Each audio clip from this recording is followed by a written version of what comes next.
지난주에는 30절 제단을 쌓았으니 라는 제목에 좀 맞춰서 같이 말씀을 나눴다면, 오늘은 좀 전체적으로 본문을 보면서 함께 우리에게 주시는 말씀을 듣기를 원합니다. 저와 여러분, 우리가 살아가는 날 동안 하나님이 찾으시는, 우리가 만족하는 말고 하나님께서 찾으시는 그런 삶의 예배자, 우리가 인정하는 예배자 말고 하나님께서 인정하시는 그런 참 예배자로 살아가는 하나님의 기쁨이 되는 저와 여러분 될 수 있기를 간절히 소망합니다. 여호수아는 참 예배자였습니다. 그리고 예배 중심의 사람이었고, 또 전체적으로는 오늘도 쭉 본문을 읽어보셨지만 말씀 중심의 사람이었다는 것을 알 수가 있습니다. 가장 기쁜 승리의 순간, 그 기쁨에 흠뻑 젖어 있을 수 있는 그런 시간임에도 불구하고 여호수아는 영적인 리더요, 민족의 지도자요, 리더답게, 하나님이 세운 하나님의 사람답게 그는 먼저 하나님 앞에 예배드리기 위한 제단을 쌓고 있는 모습, 그리고 오늘 본문 쭉 내용을 통해서 그 제단에 어떻게 예배를 드리고 어떤 예배를 드리고 어떤 모습으로 말씀, 어떤 내용으로 말씀이 선포되었는지에 대한, 기록하고 있는지에 대한 이런 내용들이 본문에 기록이 되어 있는 거죠. 여러분, 우리 본문을 같이 한번 좀 읽어보는데 31절과 32절 말씀을 같이 한번 좀 읽어보도록 하겠습니다. 시작. 이는 여호와의 종 모세가 이스라엘 자손에게 명령한 것과 모세의 율법책에 기록된 대로 쇠 연장으로 다듬지 아니한 새 돌로 만든 제단이라. 무리가 여호와께 번제물과 화목제물을 그 위에 드렸으며 여호수아가 거기서 모세가 기록한 율법을 이스라엘 자손의 목전에서 그 돌에 기록하매. 제단을 쌓고 어떻게 예배를 드리고 있는지에 대해서 구체적으로 말씀을 하고 있는 내용입니다. 하나하나 구체적으로 예배를 준비하는 모습, 여기에 보면 쇠 연장으로 다듬지 아니한 새 돌로 제단을 만들고 번제와 화목제를 드리고 주신 율법을 돌에 기록하는 이 모든 것이 지금 여호수아가 하나님의 말씀을 듣고 그대로 행하는 것이 아니라, 사실은 이미 모세 때에 하나님께서 이대로 하라라고 말씀을 주셨죠. 그 말씀을 기억해서 그 말씀대로 여호수아는 순종하고 있는 거예요. 이 내용이 방금 읽었던 31절, 32절 내용이 이미 신명기 27장 1절에서 8절에 하나님께서 모세에게 주신 말씀 동일하게 기록이 되어 있는 것이죠. 여호수아는, 제가 그래서 말씀 중심이다라고 했던 것이, 이미 모세를 통해서 예배를 드릴 때 이렇게 드려라, 이렇게 해서 드려라 하는 그 구체적인 내용들을 또 기억하는 거예요. 여러분, 소가 음식을 되새김질하듯이 성경을, 주신 말씀을 되새김질하고 기억을 하는 거예요. 기억을 해서 하나님께서 원하시는 방법으로, 자기가 민족의 지도자고 자기가 원하는 대로가 아니라 하나님께서 말씀하시는 대로 예배를 드리고 있다라는 것이죠. 하나님의 말씀을 기억하고 그 말씀에 순종하는 여호수아.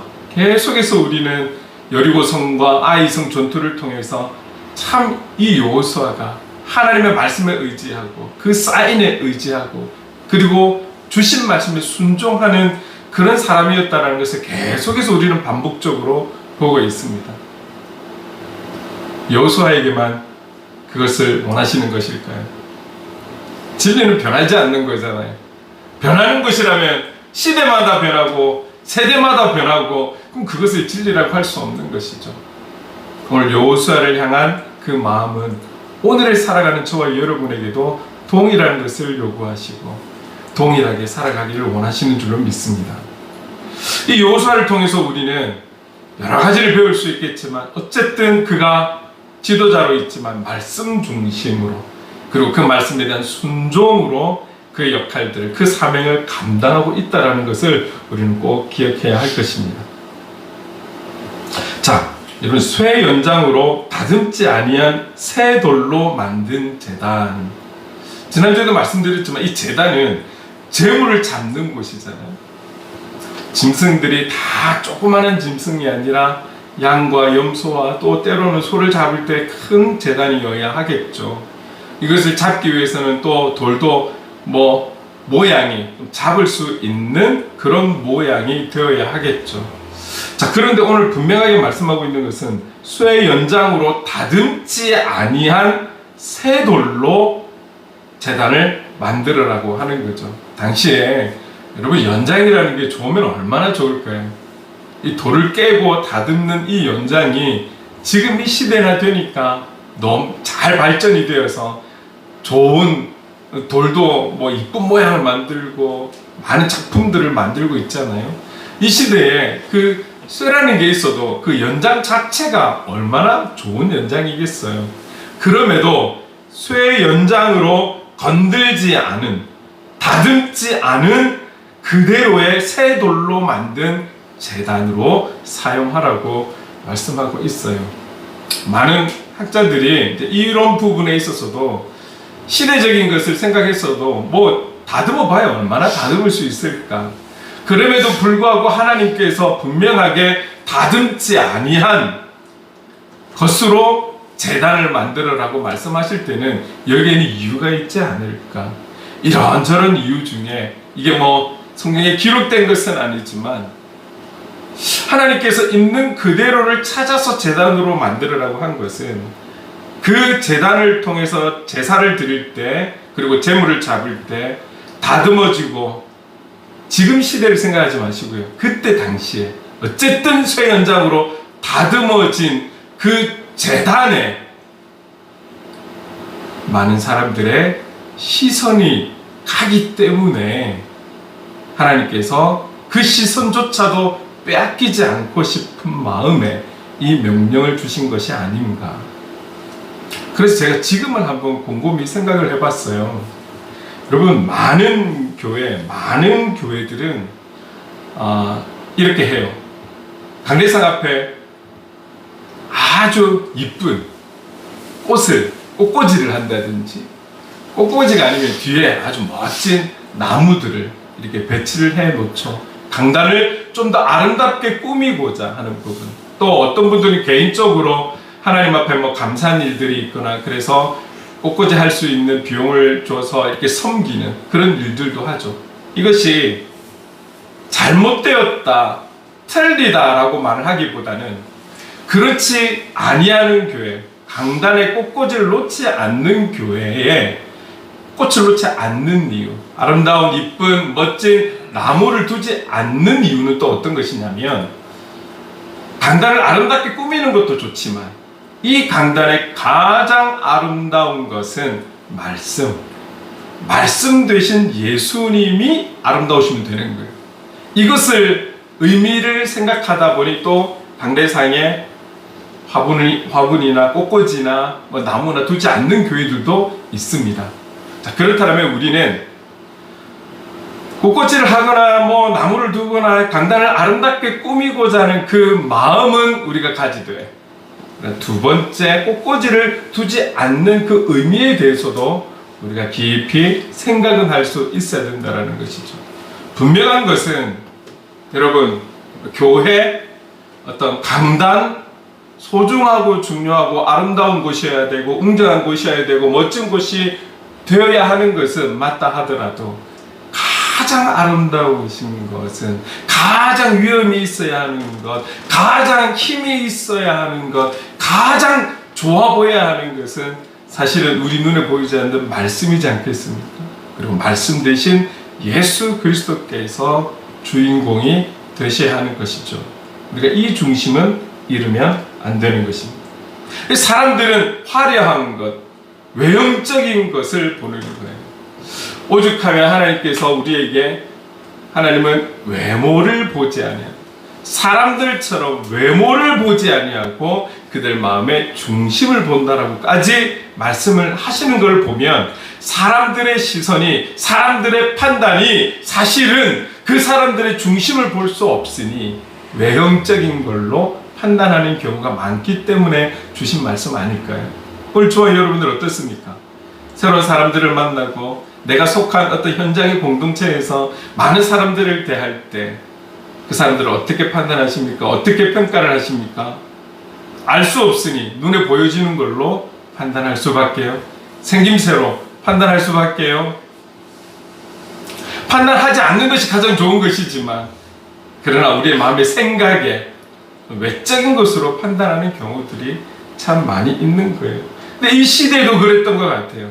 사람들의 시선이 이 제사를 받으시는 하나님 앞에 온전히 집중되었다라기보다는 다듬어진 어떤 것에 시선이 가고 갖추어진 어떤 것에 시선이 가는 그런 사람들이 있었기 때문에 하나님께서 나에게 집중하고 제물을 받으시는 하나님, 이 예배를 받으시는 하나님, 이 제사를 받으시는 그 하나님께 집중하기를 원하셔서 주신 말씀 아니겠습니까?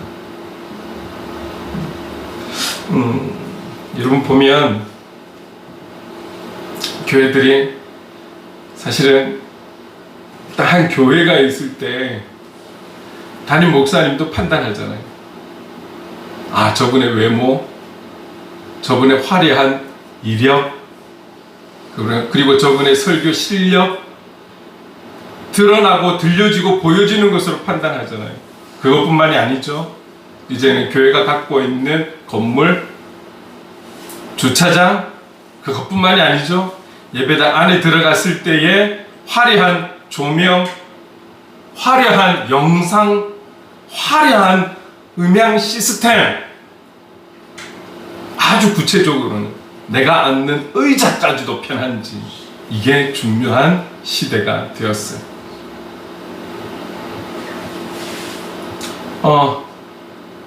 진리라고 할 수는 없지만 갖춰진 것이라면 누구든지 좋아하지 않겠습니까?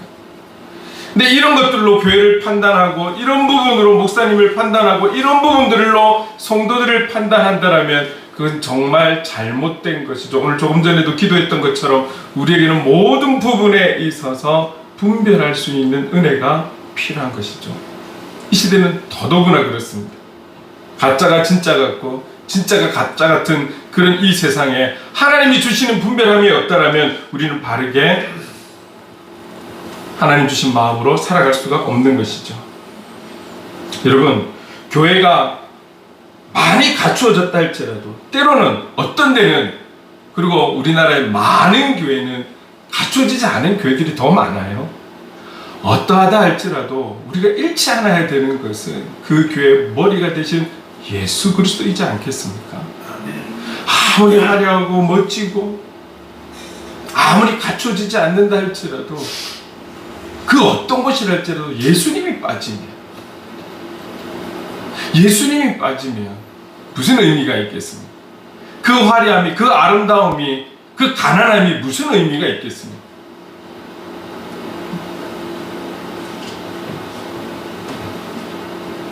교회 환경이 좋지 않고 모든 게 갖추어지지 않았다 할지라도 그 자리에 주님이 함께 하시면 되는 거예요. 선교 현장과 우리의 현장을 너무 차별하게 이렇게 바라보시면 안 돼요. 왜? 하나님은 동일하신 분이시잖아요. 저 아프리카나 어려운 동남아에 계신 하나님이 다른 분이시고 우리나라에 계신 하나님은 다른 분이신가요? 아니에요. 동일한 기준과 동일한 마음을 갖고 계신 하나님이세요. 지붕도 없고 건물도 없는 곳에서 335 모여서 타악기 하나를 가지고 두들기며 흥에 겨워 주신 영성과 은혜에 겨워 그들이 수시간을 예배를 드리는 그 자리에 하나님이 함께 하시면 되는 거잖아요. 아무리 화려하고 아무리 모든 것을 갖추고 교육적인 시설, 주차장 다 갖춘다 할지라도 하나님이 함께 하시지 않고 성령님께서 함께 하시지 않고 인간의 만족만으로 예배를 드리고 간다라면 그것이 어떤 예배가 될 수 있을까요? 여러분, 우리의 소그룹에 그 가운데 성령 하나님이 함께 하시지 않는다라면 세상 사람들의 계모임에 비해서 좋은 게 뭐가 있을까요? 오늘 우리가 이 자리에서 예배 드릴 수 있는 것, 연약한 가운데서도 우리가 모여 삶을 나눌 수 있는 것은 우리의 예배를 받으시고 우리의 나눔을 받으시는 그 하나님께서 우리와 함께 하신다라는 것, 함께 예배하고 함께 그분과 나눈다라는 이 믿음이 있기 때문에 우리가 예배를 드리고 나눔으로 시간을 그렇게 보내는 것 아니겠습니까? 사람들은 이왕이면 이런 게 갖춰지면 좋겠고, 이왕이면 이런 게 갖춰지면 좋겠고, 이왕이면 그게 사람의 마음인 것 같아요. 제가 다른 일을 하면서 조금 이렇게 생각을 바꾸거나 이렇게 영상을 오늘 아침에도 잠시 다른데 이제 교회, 대형 교회들은 또 큰 교회들은 또 교회 상황에 따라서 조금 일찍 또 예배 드리는 1부, 2부 이런 예배를 제가 또 이제 잠시 쉬면서 이렇게 또 한 번씩 봐요. 그러면 정말 우리는 이거 가지고도 얼마나 기뻐하고 감사하고 얼마나 감사하고. 근데 정말 갖춰진 교회는 엄청나요. 영상이 엄청나죠. 음향은 더 말할 것도 없어요. 갖춰지면 너무 좋죠. 찬양팀이 있어서 좋고 또 한쪽에는 찬양대가 있어서 좋고 다 갖춰지면 너무 좋죠. 그 예배 시간에 아이들은 따로 예배 드리면서 부모는 부모대로 예배 집중할 수 있고 아이들은 아이들대로 또 예배 드릴 수 있는 이런 환경이 된다면 너무 좋죠. 그러나 그것이 진리는 아니라는 거예요. 그게 본질은 아니라는 것이죠. 정말 주님을 찾고 주님을 만나고 주님을 경험하고 은혜를 사모하는 그런 절박한 마음으로 자기의 상황으로 인해서 이왕이면 갖추어진 곳을 택한다라면 뭐가 문제가 되겠습니까? 그러나 그 간절하고 절박했을 때에 주님 한 분만이면 만족합니다. 주님 한 분이면 됩니다라고 고백했던 우리가 5년이 지나고 10년이 지나서 이왕이면 좀 더 갖춰지고 이왕이면 이런 게 좀 더 준비가 되어서 우리가 신앙생활하고 우리가 예배의 삶을 살아가고 예배를 드리는 현장에 좀 더 나은 것이, 좀 더 실용적인 것이, 좀 더 나에게 유익되는 것이, 여러분 이런 인간적인 마음으로 더 원한다라면 이것은 어쩌면 그 영혼을 향한 시험이 될 수도 있는 것이죠. 유혹이 될 수도 있는 거예요.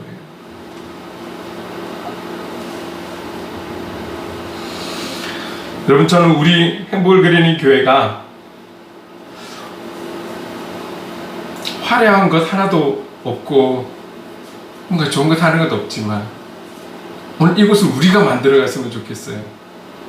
오늘 우리의 그 삶에 지치고 힘들고 어려운 그 간절함으로 이곳에 기도를 쌓고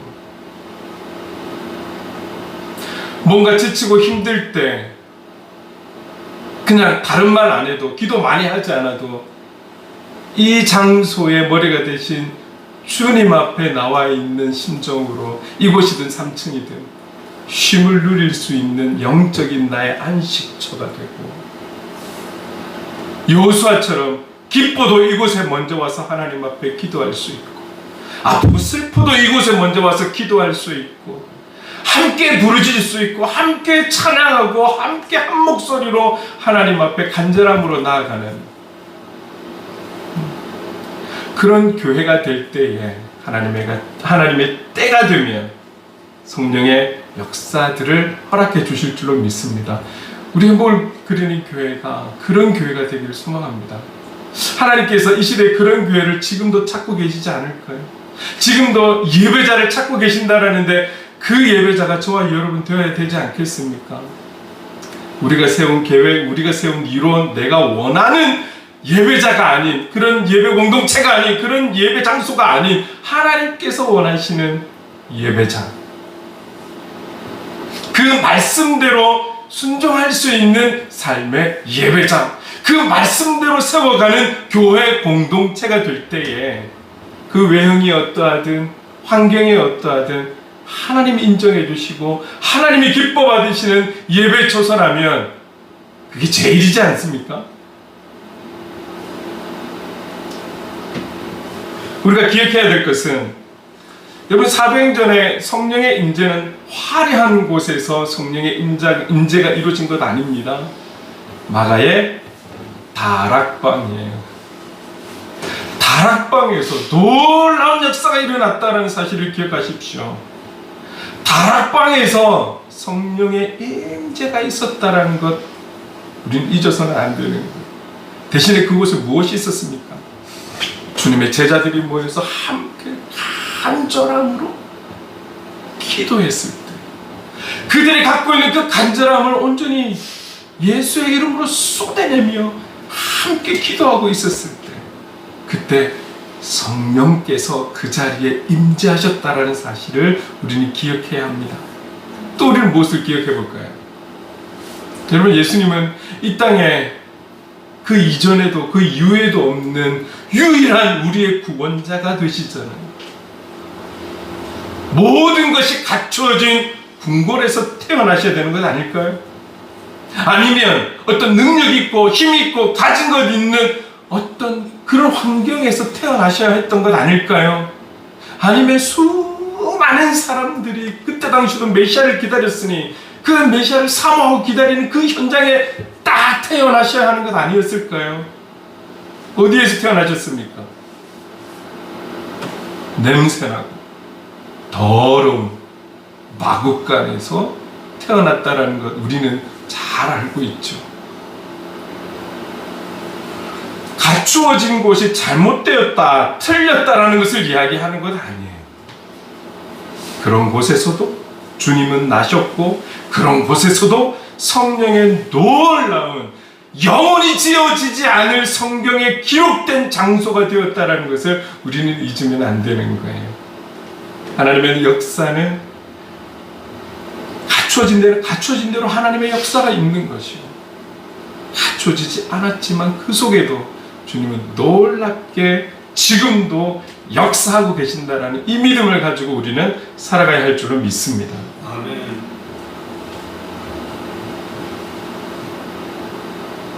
여호수아처럼 하나님께서 원하시는 예배, 하나님께서 원하시는 그런 예배자의 삶을 살고 주님의 기쁨이 되는 그런 삶을 사는 저와 여러분 될 수 있기를 간절히 소망합니다. 아멘. 여러분의 어떤 상황에서든 오늘 이 자리에 있게 하신 것이 하나님의 은혜인 것을 믿고 하나님의 인도하심이라는 것을 믿고 순종함으로 이 자리에 계신다라면 이곳의 환경 때문이 아니라 살아계신 하나님, 그 주님께서 친히 여러분의 인생을 붙들고 가실 줄로 믿습니다. 말씀에 순종하여 살아가는 이들에게는 승리가 있는 거잖아요. 결국 아이성을 승리한 여호수아와 이스라엘 백성들처럼 말입니다. 그리고 자, 이제 제단을 만들고 하나님께서 말씀하신 대로 그곳에서 당시에 제사가 5가지가 있었잖아요. 레위기에 보면 1장에서부터 5장까지 5개의 제사가 설명이 되어 있어요. 그 제사 중에서도 하나님은 이 번제를 통해서 이 제단을 통해서 번제와 화목제를 드리라고 말씀을 하고 있어요. 여러분, 번제는 어떤 것입니까? 번제는 우리의 죄에 대한 용서가 있는 그런 예배, 제사, 그리고 하나님을 향한 전적인 헌신, 봉헌을 하겠다라는 그런 결단이 있는 제사, 예배가 될 수 있는 것이죠. 그리고 또 화목제는 하나님과 이 땅에 있는 사람과의 그런 어떤 관계, 평화와 친교를 목적으로 해서 드리는 그런 제사인 거예요. 제물을 드리는 데 있어서 사람이 그 예배자들이 먹을 수 있는 제사는 이 화목제 한 가지뿐입니다.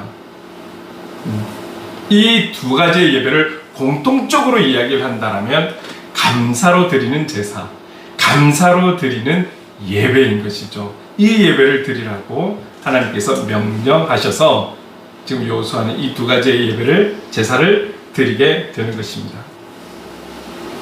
저와 여러분, 우리가 함께 드리는 이 공동체 예배를 통해서 주님이 친히 우리에게 보여주신 그 놀라운 위대한 그 헌신의 사랑, 십자가의 사랑을 늘 기억하고 회복할 수 있는 이런 예배가 되어야 할 것입니다. 죄 많은 우리를 택한 그 백성으로, 택한 백성으로서 구원의 축복을 주신 그 은혜에 감사하며 찬양과 경배를 올려드리는 예배. 다시금 우리는 예수의 이름으로 일어서고 다시금 우리는 예수의 이름으로 세움받아서 한 주를 살아갈 수 있는 복음의 영향력을 받아서 예수 그리스도로 충만함을 받아 세상을 향해 파송이 되는 그런 예배가 우리의 공동체의 예배가 될 수 있기를 간절히 소망합니다. 아멘. 그 이상도 그 이하도 아닌 거예요. 오늘 우리의 공동체 예배는 그런 예배가 되어야 하는 것이죠. 보면 32절에서 35절의 내용을 보면 뭐 여러 가지 산 이름도 나오고 막 그렇죠. 이스라엘의 절반은 언약궤를 맨 레위 제사장을 중심으로 해서 그르심산 앞에 또 다른 산 에발산 앞에 서 있게 하고 있습니다. 여기에는 이스라엘 백성들뿐만이 아니라 여인도 아이도 이방인들도 다 포함되어서 각각으로 나누어서 서 있어요.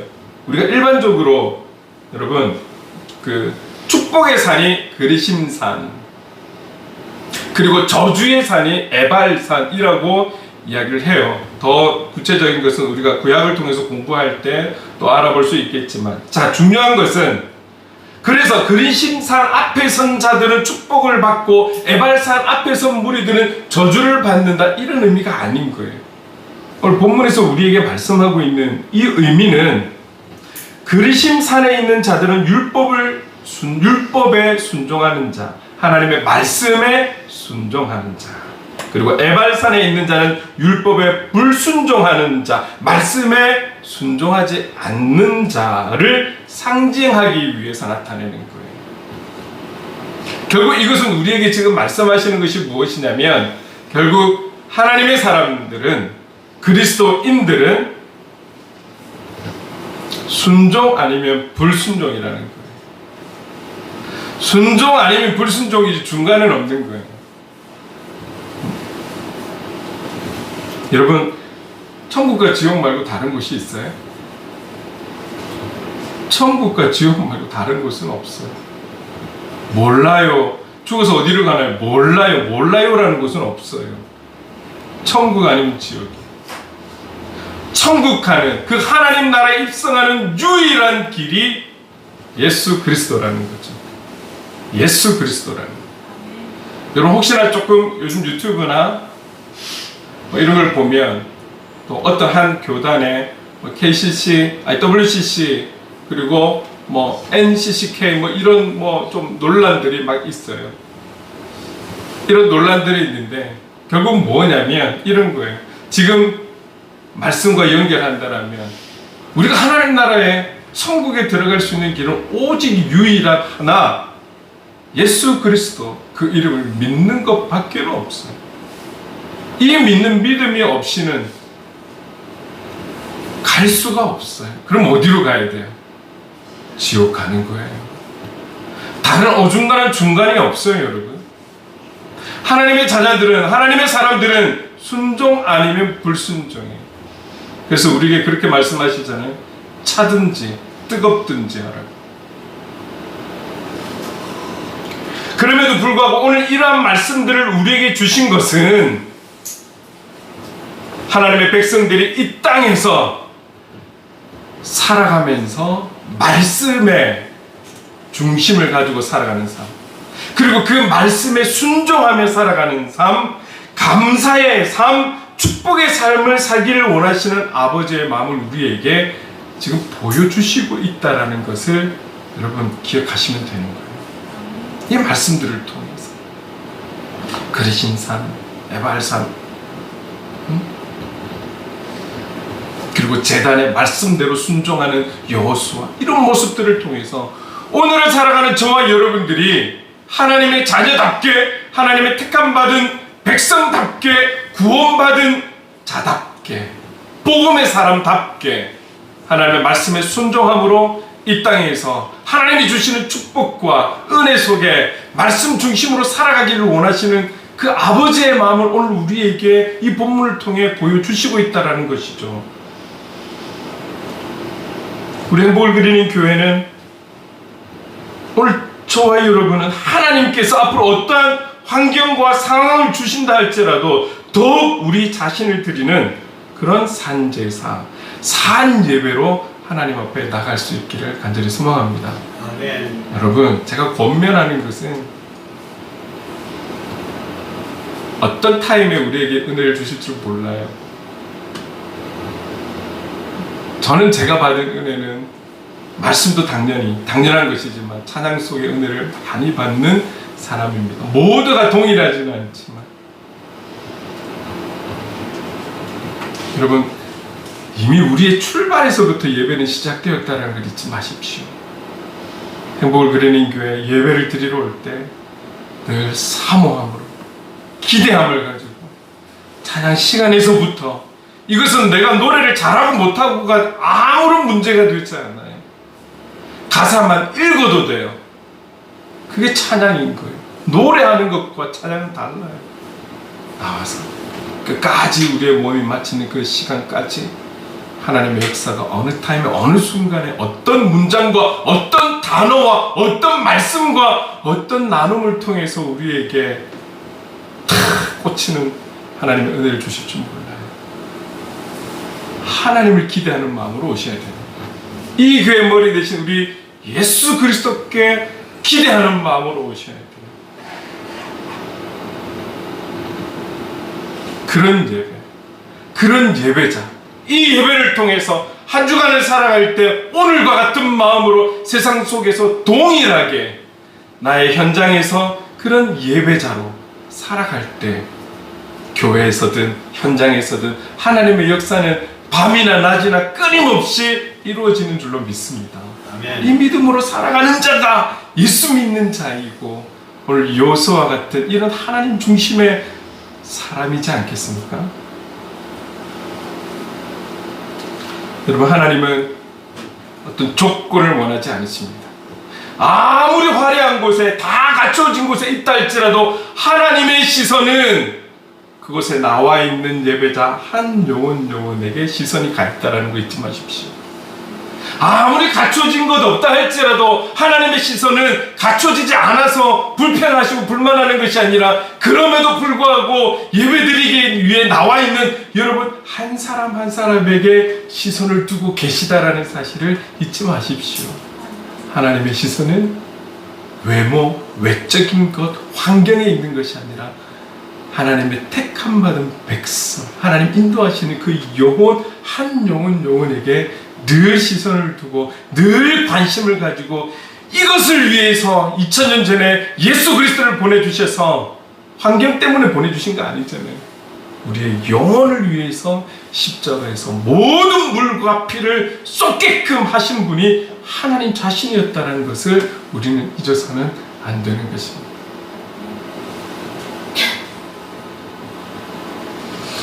여러분, 그렇습니다. 오늘 찬양 중에 날 구원하신 주 감사 우리가 불렀잖아요. 이 찬양의 감사 고백처럼 날마다 숨쉬는 순간마다 주님 앞에 감사로 나아가는, 오늘은 우리가 다른 찬양을 부르겠지만 올 한 해 우리가 범사에 감사를 주신 믿네. 우리가 믿는 것은 이것 아닐까요? 우리의 감사는 마르지 않고 우리의 감사는 시들지 않고 우리가 어떤 환경과 여건에도 어떤 응답에도 감사할 때에 더 큰 감사를 주신 하나님, 그리고 우리에게 범사에 감사라고 분명하게 말씀하셨기 때문에 그 말씀에 순종하고자 할 때 하나님 너무너무 기뻐하시는 거잖아요.